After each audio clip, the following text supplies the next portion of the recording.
오늘 정치톡톡에서는 대통령실 인선과 관련된 이야기 집중적으로 하겠습니다. 정치부 이현재 기자입니다.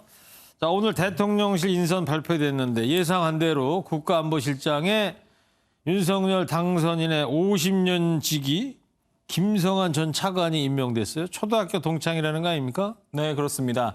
김성한 국가안보실장 내정자는 윤 당선인이 사법시험에 여러 번 낙방했을 때 위로도 해주고 그리고 고민 상담도 해준 그런 친구로 알려져 있습니다. 김 내정자는 대표적인 미국 통으로 한미동맹을 중시한다는 점에서 대북 강경 외교가 예상됩니다. 그 1차장이 NSC 사무처장을 맡아서 이 포괄안보적 관점에서 소위 안보 문제를 다뤄나가는 게 좋겠다. 이러한 그 배경에서 그 직제를 그렇게 변경하게 됐다는 걸 말씀을 드리고요. 국가안보실 1차장에는 이명박 정부에서 대외전략비서관과 대외전략기획관을 지냈던 김태효 성균관대 정치외교학과 교수가 2차장에는 예비역 육군소장으로 이명박 정부에서 국가안보실 위기관리비서관을 지낸 신인호 카이스트 을지 국방연구소장이 임명됐습니다. 국가안보실 조직도 많이 바뀐다면서요? 네, 현 정부와 차기 정부의 국가안보실 조직도를 한번 비교해 보시면 이해가 되실 겁니다. 네. 문재인 정부의 조직도부터 보시면 1실장, 2차장 체제로 군사안보 전문가가 1차장과 국가안전보장회의 NSC 사무처장을 겸임하고 2차장은 외교 파트를 맡았습니다. 네. 하지만 윤석열 정부의 조직도를 보시면 1, 2차장의 역할이 완전히 뒤바뀝니다. 1차장을 외교 전문가인 김태효 내정자가 맡고 2차장을 국방 전문가인 신인호 내정자가 맡게 됩니다. 1차장 산하에 안보 전략과 외교 통일, 경제안보 비서관이 2차장 산하에 국방, 사이버 안보 비서관과 위기관리센터장이 배치돼 조직도상 좌우가 뒤바뀐 셈입니다. 그렇게 됐군요. 네, 우크라이나 사태에서 보듯이 경제와 안보 구분이 모호해진 상태에서 안보실이 경제와 안보를 총괄 대처하는 데 무게를 실었다고 보시면 됩니다. 네. 자, 그리고 시민사회 수석에 임명된 언론인 출신이죠. 강승규 전 의원의 활동에도 이제 관심이 쏠리고 있는데 시민사회 수석 어떤 인물입니까? 네, 강승규 시민사회 수석 내정자는 이명박 시장 당시 서울시 공보관과 홍보기획관을 지냈고 18대 총선에서 서울 마포갑 국회의원에 당선돼 입법 경험도 쌓았습니다. 장제원 당선인 비서실장은 강 내정자는 국민과 대통령실을 연결할 적임자라며 다양한 시민단체의 의견을 수렴해 대통령에게 전달하고 국민에게는 국정 운영을 소상히 전달할 것이라고 설명했습니다.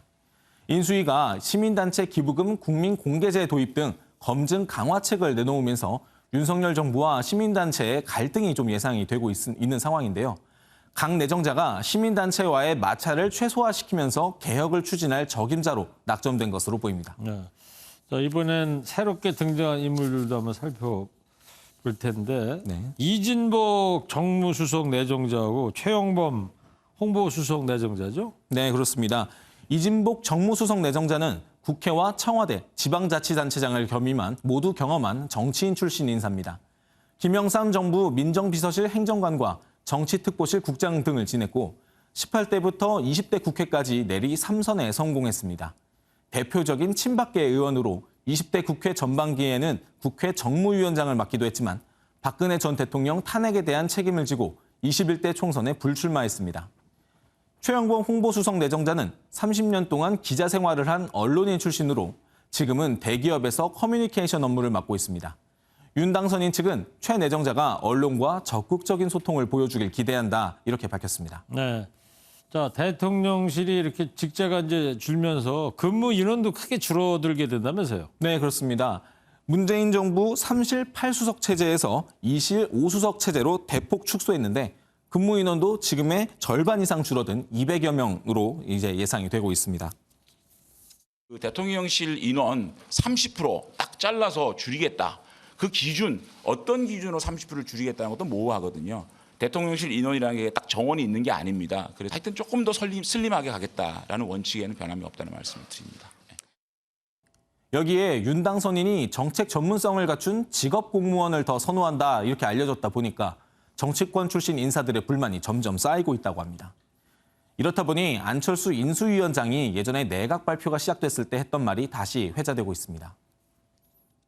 말기가 되면 청와대에서도 행정부에서도 부름받지 못한 분들이 모여 신세 한탄하고 앞날 걱정하느라 근처 술집이 붐빈다고 하는 술집이 붐빈다 그랬는데 어떻게 실제로 그렇습니까? 그런 이야기가 나오고도 있습니다. 그래요? 네. 상황이 이렇다 보니 대통령실 근무를 희망했던 인수위나 국민의힘 인사들이 초비상에 걸려서 여기저기 선을 대기도 한다 이런 이야기도 나오고 있습니다. 예. 당선인 비서실 측은 사실상 해단식을 갖고 대통령 취임식을 준비할 것으로 알려졌습니다. 알겠습니다. 아무래도 이제 인수위가 거의 끝나가는데 자기 자리가 생기지 않으면 허탈하겠죠. 네, 여기까지 듣겠습니다. 국회팀 이현재 기자였습니다.